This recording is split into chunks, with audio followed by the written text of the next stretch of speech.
Hey my Hollywood Hills family, welcome to, count them, we are double digits now, full time, episode 11 of the season. And for episode 11, what we're going to do is roll out a full production for you guys. So as you probably know, we were out there just last week for the opening round of the Farm Jam, and it was an absolute belter of an event. They so very nearly went over the 400 marker, and by far this was their record entry. And I just hope this trend continues through all the rest of the tours. GXCCs are so close to that 400 as well, and we really hope that the Modimolle event is going to be a rock and roller for those guys as well. The crew will be out there, but right now we really want to focus in on the Farm Jam, their first round, their first ever time going on the road, their first event of 2020. There was a lot of big firsts, and their first time out running without the quads and going full hare scrambles. This is the Pro Show. Enjoy.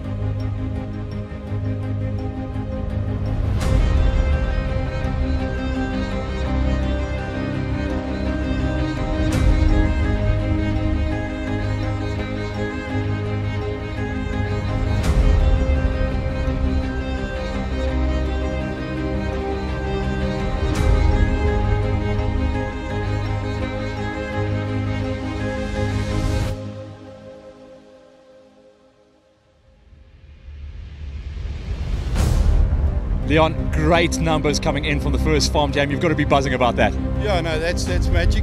The numbers are good. I think everyone's ready to race and coming out here to Isiala. New venue, I think everyone is stoked about this. We'll see how the day goes. Talk to me this morning. Obviously, we're only talking about the juniors at the moment. What have the juniors got in store? Yeah, juniors got a 14-kilometer loop. We extended it by 2 Ks yesterday. I think they're going to have a lap where they can do fast stuff, they can do technical stuff, they're going to have a little bit of everything. There's some mud, we had some good rain last night. I think it's going to be awesome for them.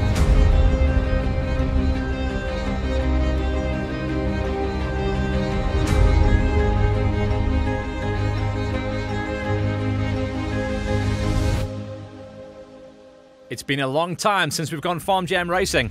Let's drop the flag.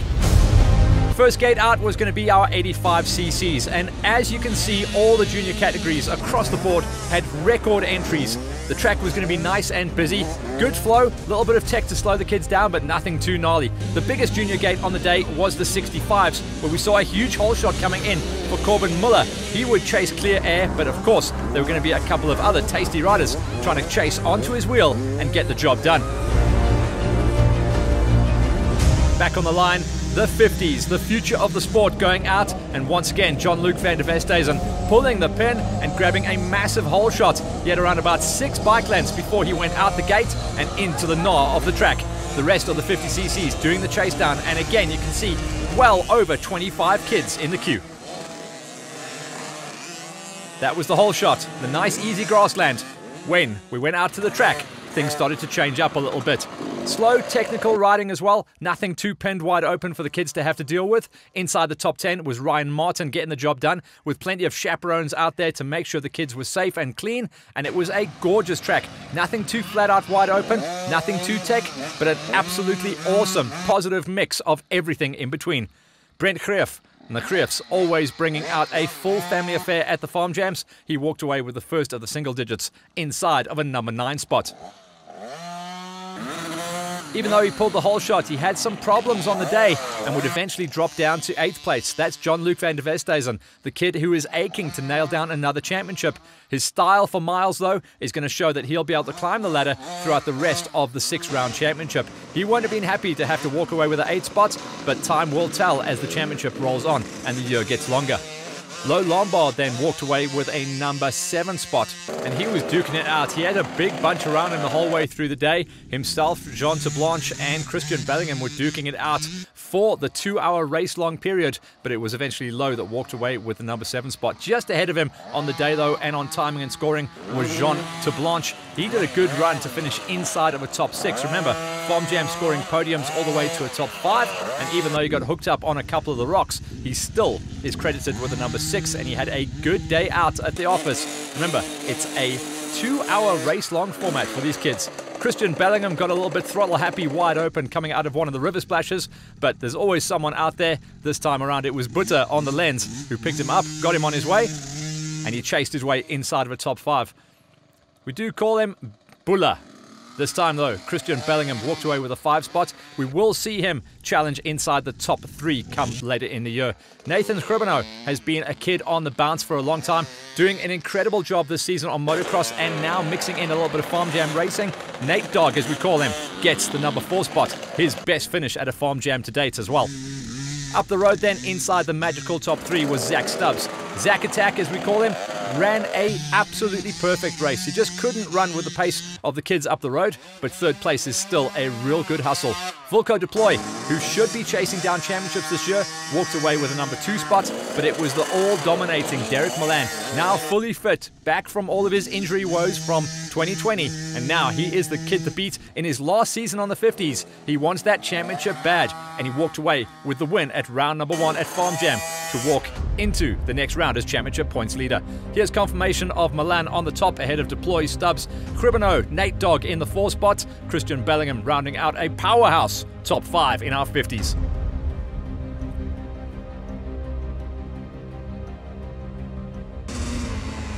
Into the lineup then, into our 65s. These kids really had a lot to go out for.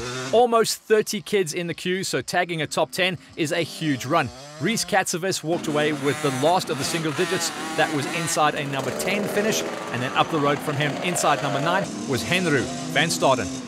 The 65s did a good job of it on lap number 1 as well. In fact, all the juniors doing a great job of learning the track, seeing how it laid out, and then developing as the race went on and got a little bit longer in the day. Hannes de Beer on the 224 was inside of a number 8, chasing up the road to the number 7 of Werner Kleinams.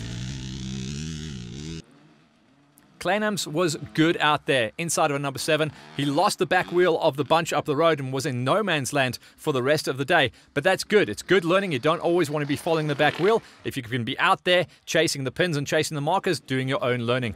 And then the other Cribano. This time it's Matty inside of the top 6. Great drop off the line, good pull off the line, and just like his brother, massive results coming in from the inland motocross, and now starting to smash podiums up at the Farm Jams. Cribano takes the number 6. Just up the road from him, and in fact, Matty, that's Matt Cribano and Matt Mayer, were dicing it out the whole way through the day. It was the last lap, though, that Matty Mayer pulled the pin and walked away inside of a number 5. So the kid on the gas, and one of the only gasses in the country on the 65cc format, Mayer gets a number 5 spot in his first season out on the 65s in full attack. The fastest of the Kawasaki's, and he's been on this bike for quite a long time, so he knows it intimately, knows how to get the very best out of it. It was the 81 of Ben van Skalkvik. Ben is definitely going to be a championship player. He should be able to challenge for top 3s for the rest of the season. He does like the tracks a little bit more wide open, so he'll be hoping that the next rounds start to play into his wheelhouse. Corbin Muller was so strong off the gate. Remember, he pulled the big hole shot. He got a little bit wild in the grasslands, and that was the story. And this was a crash on lap number 1 as well. In the grasslands, you did find a couple of lurkers, but nothing too gnarly. The kids were able to bounce back and get up. Remember, most of these kids are made of rubber, so they come back even stronger. Muller walking away with a number 3 spot on the day. Jaden Els, who has a crazy wild riding style as well. He is loose as a goose out there, and it was a 2-horse race out front between himself and eventual race winner GJ Kutsia. Jaden Els this time around had to take the number 2 spot because GJ was just on fire out here at Farm Jam, and he's now going to stretch his legs and go forward into round number 2 as the 65cc points leader. First checkers of the season, and a big one for GJ. He's on top then, chased down by Els and Muller van Skalkvik. Mayer and Grebbenau taking it into the number 6, and then it was Kleinans, De Beer, Van Staden, and Katsavis rounding out the magical top 10 in the 65cc gate. The 85s was a similar scenario as far as the entries and the race numbers went. Well over 25 riders in the queue. So once again, to crack a number 10 is a massive, massive, massive shout out. Top 10 this time around was Llewellyn Skeepers. He walked away with it inside the number 10. Then 9th place, a kid who should have been challenging for a podium, but went down hard in the early laps. Thankfully, no broken bones, but sore was Junior Oosthuizen. He still gets the points in the championship, though, for a number 9 finish, and that's going to be important when we go to the end of the season. Paulus van Niekerk walked away with a number 8 ride, running out there on the 161. Don't worry, he's not a Marshall, he's just running that Marshall neon yellow color on his hydro pack. Willem Cronje lucked out. His normal race number is 88. He entered race number 88, and he's got that beautiful style. He's about to outgrow that 85, though. We expect to see him possibly challenge at the end of the season into the Pro Minis that will go out onto the big loop. Just up the road from him, similar build of rider as well. This was a number 6 ride coming out of Henry Jans van Rensburg. He has been a stalwart of the junior categories. He's come through of the 50s and the 60s. Now he is a rock and roller trying to chase down a championship in the 85s before he too makes the big move up into the senior ranks. The kids then challenging their way inside the top 5, and these were the rippers that really held down the fast lap times. Rikus Annandale was on one as well. To break inside the top 5 gives him one of his best ever Farm Jam results to date. Up the road, even though with a little bit of bent on the bars and lost his handguard at one point as well, Sean Katsavis on the 219 walked away with a number 4 spot. He was really in a lot of dices. It was busy out there for the kids as they powered their way through to the end of their 2-hour race format. Stian van der Heever had to make some passes in the river splashes as well, but he still managed to get himself up there on the 276, one of the highest finishing Kawasaki's out there. The old KX85 getting the job done in the number 3 spot. The Stubbs were out there in force this time around as well. Jerome Stubbs this time out, walking away and getting his number 20 Kawasaki machine up the road inside of a number 2 spot. So Stubbs is going to be a key rider to watch out for. If he's this good at the beginning of the season, he is definitely going to be challenging for wins come rounds 2, 3, and 4, and into the doubleheader 5 and 6 later in the year. But it's Bruno Niebuhr who smashed it out of the park. He was the fastest rider out there. He, incredibly enough, didn't get the magical hole shot that he always looks for, but his lap times were consistent, solid, fast, and at the end, it was the flag for Bruno. He got the job done. He really is coming to terms with that 85 now as he goes forward with more experience on the bigger wheels. So there's Niebuhr on top ahead of Stubbs, Van der Heever, Katsavis, and Annandale. Rounding out the top 10 was Jans van Rensburg, Cronje, van Niekerk, Oosthuizen, and Skeepers. That was the morning session on the 14-kilometer loop. Now we get ready for the big track and the pros. Talk to me about the afternoon race. The senior motorcycles, obviously we're seeing over 350 motorcycles rolling out there. What loop have they got? And describe to us the difference between the old Farm Jam and the new Hare Scrambles that you got set up. Okay, yeah, look, we've completely changed it for this year. Our main focus is safety, so we want to get the speed a bit down and give the guys more technical riding, not technical as mountain climbing, more single track, more grasslands, that sort of stuff. The numbers on the senior bikes are insane, so we got a 30k loop for them. They're probably going to be a little bit jammed up. There's going to be some traffic on the road, but I don't think it's going to be a big thing because it's slowed down, so they're going to enjoy that. Pro Gates were going to keep us busy in the afternoon session, and this was the first time they'd go out onto the big track. The Pro S1s would be ripping it up. It looked like the Peps and Plastics Kawasaki boys would get the pin. Tucky and Carl McKenzie running clear air in the early stages, getting everyone else to chase the wheel. Back onto the gate then in the S2s, again, we started to see some big numbers coming in, everyone trying to chase the pin and get those elbows up nice and early. On this gate, it was going to be interesting to see what the local superstar MV Pretorius could do. Remember, he was out there on the 350 and he always runs good at these farm jams, but for him, this was going to be a test as he has little experience on the technical side of riding, and there was a little bit of tech needed on this course. Back onto the S3, and the situation here was almost a hole shot coming in from Kobus Bester. Kobus Bester, who was racing on an 85cc machine, decided to line up with the big dogs. Most of these bikes out there in this queue were going to be a combination of 150s and 250 as well as 125s. He was going to be in it with the big boys for the first time. On the senior gate, the big threat was going to be Ludovic Jansen van Vuren. So good off the start, and he said he brought the right weapon to this one. It was going to be a 350 all the way for Ludovic, who has taken a stack load of Farm Jam wins in the past. For the Masters, the interesting scenario was going to be Sean Kirk. I chatted to Kirky the week before this event, dragged him out, and his enduro skills were definitely going to pay the bills out there in this varied terrain. He'd be good enough on the flatlands and absolutely dominating inside of the tech zones. On the ladies' gates, it was the biggest ladies lineup we have seen in years, with well over 20 riders taking the cue. The big threat here was going to be Megan Jonker, but she bogged down off the start and she would have to chase through the traffic to go and have a chance of a clear run. And then the 85 pros, interesting scenario, they would too run out on the main loop. They were going to be straight out into the big track and they were going to straight out into traffic. There was, by this stage, over 350 riders on the main loop, the 30 kilometers that made up round 1 of the Farm Jam. That was the gate clear. This is what went down out on track. Beautiful shots to see the varied terrain that we were able to work with outside of Middelburg. Remember, this is the first time that Farm Jam have gone on the road and changed the format to the Hare Scrambles. Jean-Andre Vermaak managed to squeak his way inside of a top 4 ride this time around. Up the road from him was Mitchell Fallon. Consistent as ever, watch for him to try and nail down the championship this year. A lot of moving and shaking with riders moving up and out of the categories. We'll no doubt see a new champ this season. Raymond Language, consistent as ever inside of a number 2 spot, and then up the road, he was going to be chasing on the 104 of Miguel Cavina. Cavina has got a little bit of a crazy wild style. I think this is his last year in the 85s as well. He is about to outgrow that bike, but he's going to want to step out with a championship under his belt. Cavina gets the first 85 Pro win out at Farm Jam round number 1, ahead of Language, Fallon, Vermaak, Robert, Robbie, Blake, LaRue, and Grobler.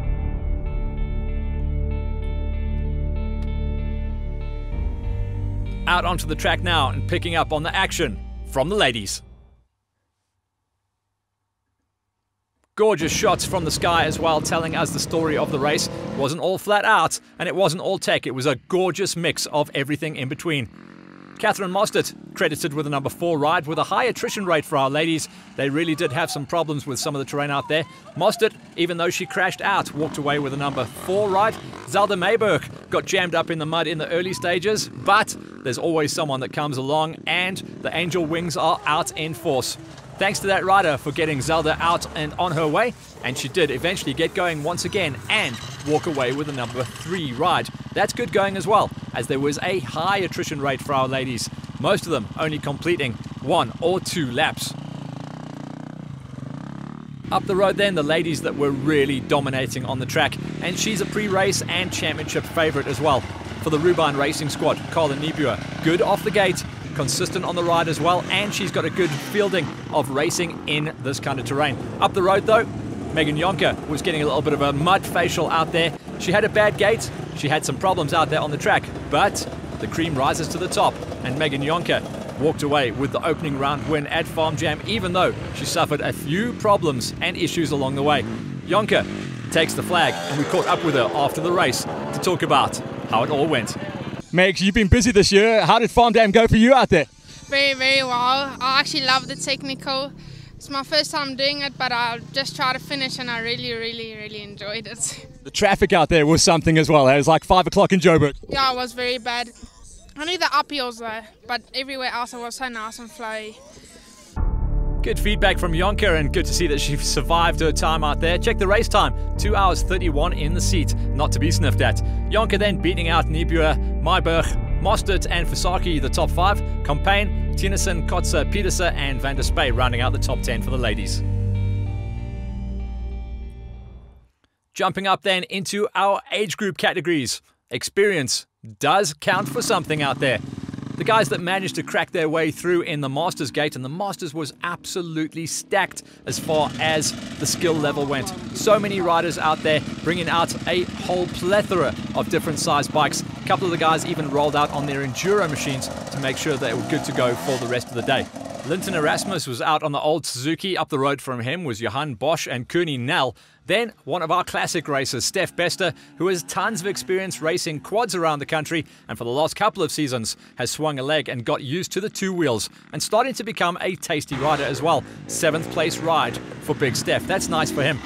And then a rider who is multifaceted as well. He runs and owns the Subaru Nelspruit dealership, and he has been a huge supporter of the Farm Jam race series since the very beginning. Stuart Stassen walks away with a number 6 ride, getting the job done.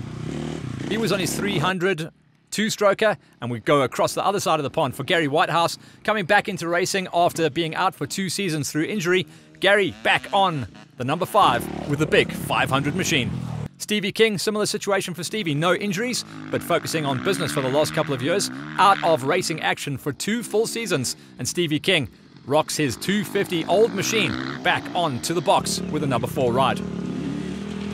Ernst Slabbert was one of those riders who broke out his second machine. Normally he's out there on a big 450. This time around he broke out his old smoker and got his enduro bike out. Still, the results are very similar for the Rubine Racing Master. Ernst Slabbert walking away with a number 3 spot. Good numbers on the page for him. Local superstar, and we hung out at the race. It's so cool to see him getting the job done. Tony Greef has more experience on wheels than anyone else out there at the Farm Jam series. And the man with very little experience at Farm Jam, Sean Kirk, who is a multiple enduro EWXC champion. He came out, this is his first time ever racing at the Farm Jams. He got the whole shot, and he had the biggest grin on his face under his fly helmet the whole way through the day. He brought his KTM 250 Blue Smoke all the way to the checkers at the first time of asking. He was happy with that.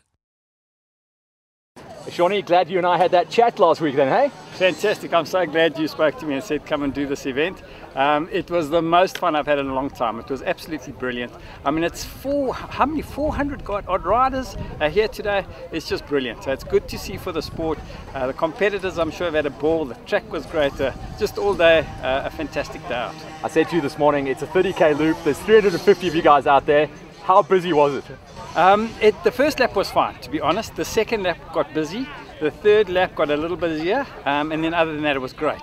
A couple of bottlenecks at the technical stuff, and then at 1 or 2 of the water holes. But other than that, it was brilliant. I mean, the track was great. It was fairly safe, nice and fast. It was just great. I loved it. You were telling me just now, and I said to you, you've got a 250 smoker. The rest of the guys are on like big 4-strokes, but you felt some pain down the straights, but you hurt them in the tech. Absolutely. I mean, the fast stuff, these 450s are just so quick. But I think, with a 250 you can make it up in the technical stuff and in the tight stuff. So I think it was the right bike. It was just perfect on the day. Tires great. Everything was just great. It was a good day out. Happy, smiling face of Kirky. He'll be back for sure.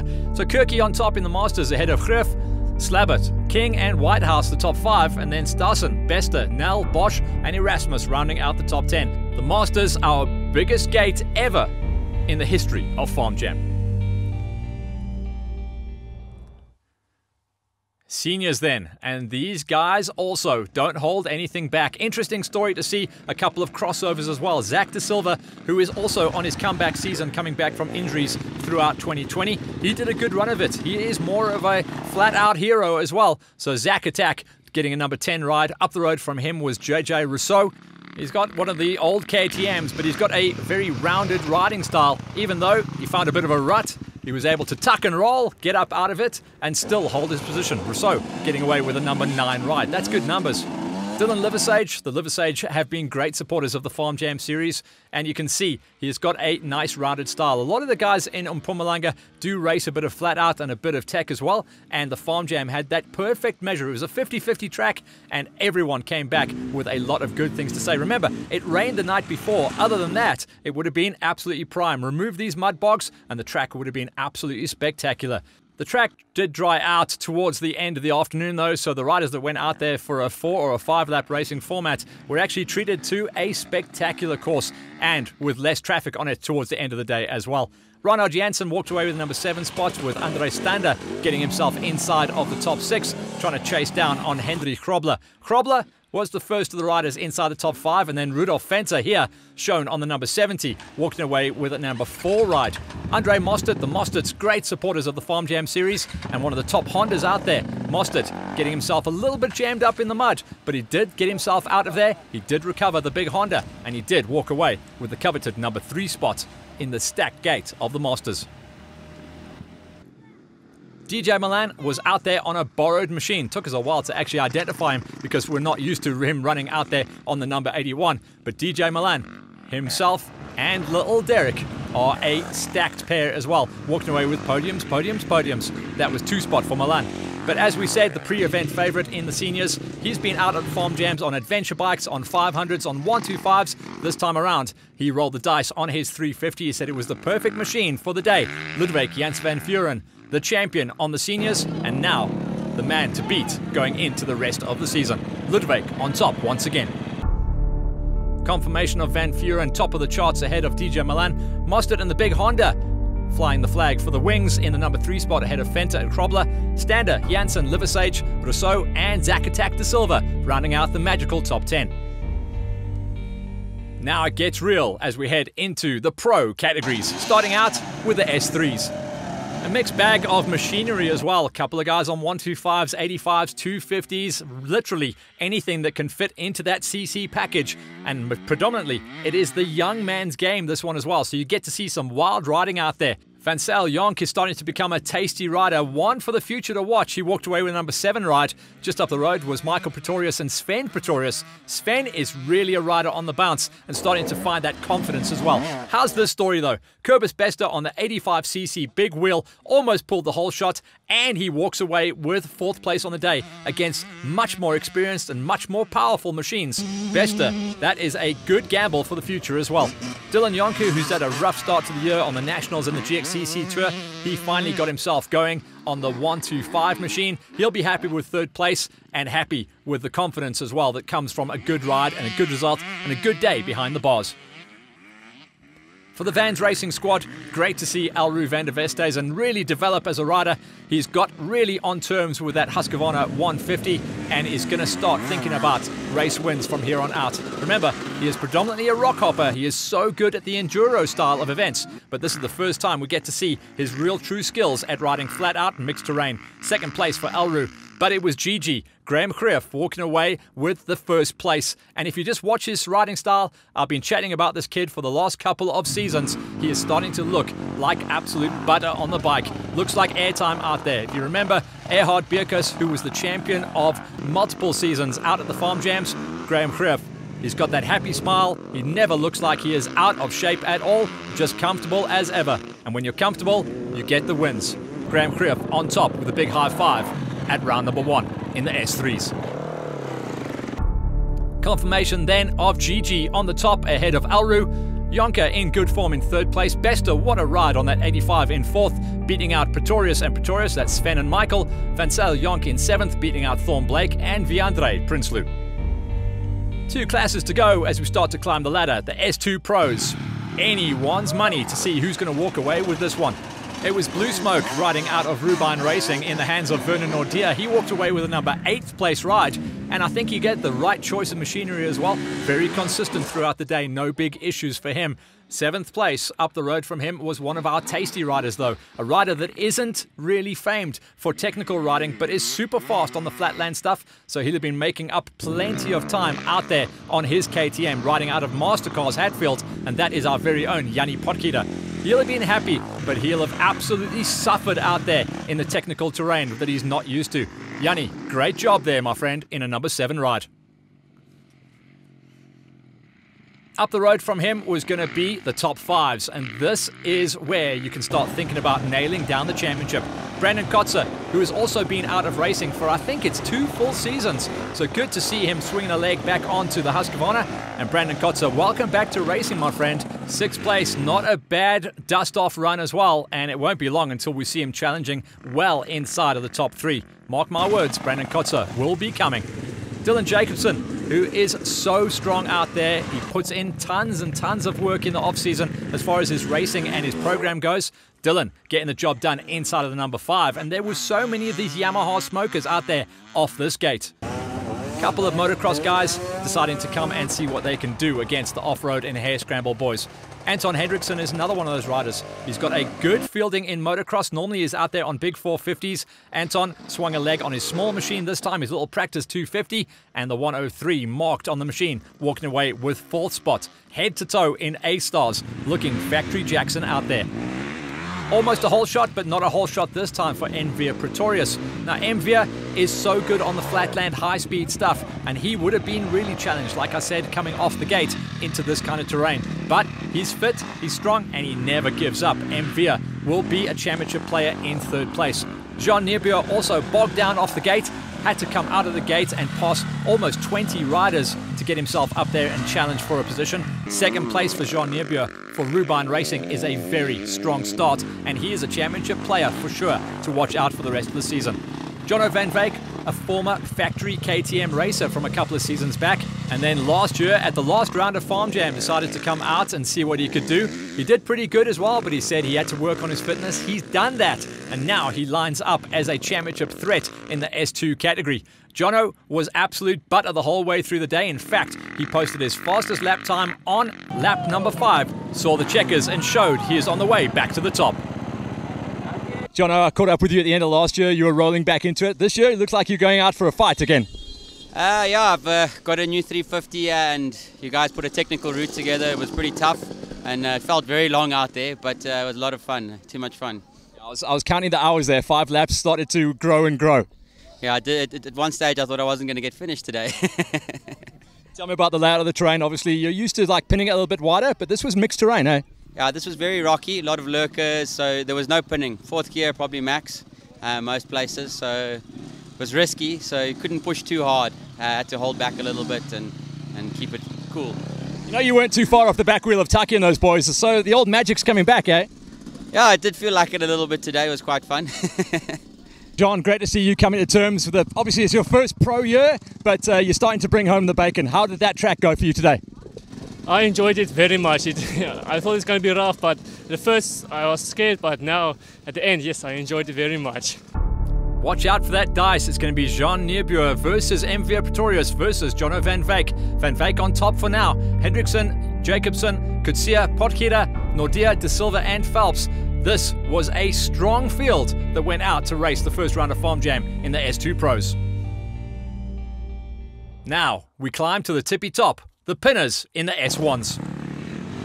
There was a mixed gate here as well. A couple of riders decided to line up to try and have a run at clear air. Interesting situation where Matty Wilson was actually in the dice for the lead until the last lap, decided to bow out, and because of that dropped down to 9th place. But at the time of bowing out, he was in a very solid number 2 spot. So we'll have to keep an eye on Matty when he comes back into racing full time. It looked like a mechanical on his machine. Aldo Lowe also inside of a number 8, and that just shows how good his form is. Predominantly a rock hopper out there on the Sherco. Craig Alcock rocking out on the Peps and Plastics factory Kawasaki, getting the job done inside of a number 7. Also a flatland specialist, so this terrain wasn't in his wheelhouse, but remember, they are in development, trying to get themselves used to the machines and find those little setups of the new bikes as they go forward into the rest of 2021. Guillem Kritzinger was inside of a top 6, trying to fight his way up the order as the rest of the pinners started to go through the rest of the gate. Inside the number 5, and we expect him to always be inside the number 5, if not higher. Brad Engelbrecht got the job done in terrain that didn't suit his flat-out riding style, but he survived and brought home the bacon. Georgie Della Rosa, also similar situation for Georgie, out there on the big 450. Now the new slimline George, working hard on his fitness, and he's getting the rewards that come with it as well. 4th place for him. Storm Fillion riding out of the Vans Racing factory squad this year, and he brought his 250 all the way to a top 3 ride. Funny enough, running Taki Bodgiargis' race number on his bike for Farm Jam, the 222. Taki had to run a 143 this time out and was the highest placed Kawasaki coming out of the Peps and Plastics factory squad. 2nd place for him. Remember, he was running 3rd until Matty Wilson dropped out with a lap to go. Taki brought it home, and remember, he is going to be so important in the development of this already spectacular Kawasaki machine as we go forward into the rest of the year. 2nd place is happy times for the Tackman. But up the road, it was just a pleasure to watch this guy ride, as it always is at every single event. Last year on the 250, the back end was never in line. Now he's on a 350, the back end is never in line, and plus VAT this time out. It is wild watching this kid out there. Devin Smith is a factory star in the making, and this time out, he actually walked away with the whole shot, clear air, and his first checkers of the season on the back wheel to celebrate. Rocking it at Farm Jam number 1. Dev, I've been wanting to catch up with you this whole year. Last year you were loose as a goose on that 250. 350 seems to work better for you. Yeah, we've moved up to 350 and it's had a lot of power, and every corner is there, every rut is there. Yeah, it's like a bike. Tell me about the track layout. I mean, Leon said he was going to slow you guys down a little bit, so it means it was tech, eh? Yeah, a lot of rocks, a lot of mud. But went through it, sort of open, on a back wheel through it, like always. Listen, Wilson was with you in the early laps, eh? You feel him? Yeah, I feel him, and then he got stuck. I got like behind him, and I helped him kinda, and I just passed him around a corner. Yeah. This is your first big win of the season. You got to feel pumped, eh? Yeah, it's my first big. It's good. Taki, great run to see you running the numbers out there. This is not really your terrain, but you made it work, eh? Yeah, I must say, we just decided we'll come do some setup, mess around down here at Farm Jam, and I think it was a great event. First lap out, the grass and the rocks caught me out a little bit, hung back a little bit. Dev and Matt got away, and then Carl crashed, spent some time with him, helped him out, and then managed to put the hammer down towards the end and really got in some really good laps, and it was good training. Really happy with how everything came together. Tell me about the layout. Obviously, Leon's rolling the dice. He's got the Hare Scrambles as the tag for this one. It was that. It was flat out, but it was tech as well. Yeah, I must say, Leon got the format really right. There were some slow pieces, there were some fast pieces. On the second lap, there were some nice bottlenecks at certain places. Managed to get through them, nothing too hectic. I mean, everybody could ride it. I think without the water, it would have been a lot easier. That's why a lot of people were struggling. But yeah, it was a great event and safe all the way around. Stormy, busy gate and one of the busiest tracks I've seen for a while. How are you feeling? Because I know you're coming back from injuries. Yes, very tired. Track very demanding, and guys on their pace. Struggle to keep up with the big dogs.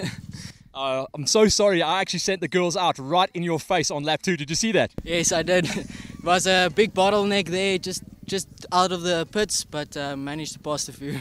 Looks like you walked away with the top 5 as well, so you've got to be feeling good about that. Definitely. Just very tired. Good feedback and good pace as well. 5 laps in just over 3 hours for the Devastator. Devon Smith on top, beating out the factory Kawasaki of Taki. Stormy on the 250 having a good run ahead of De La Rosa, and Engelbrecht brings the big KTM inside of a top 5. The pros were pinned at round 1 of the Farm Jams. So that's round 1 in the bag of a 6-round championship. It's only going to get better and crazier as the year goes on. Keep an eye on the press and the media as we keep reporting back from Farm Jam 2021.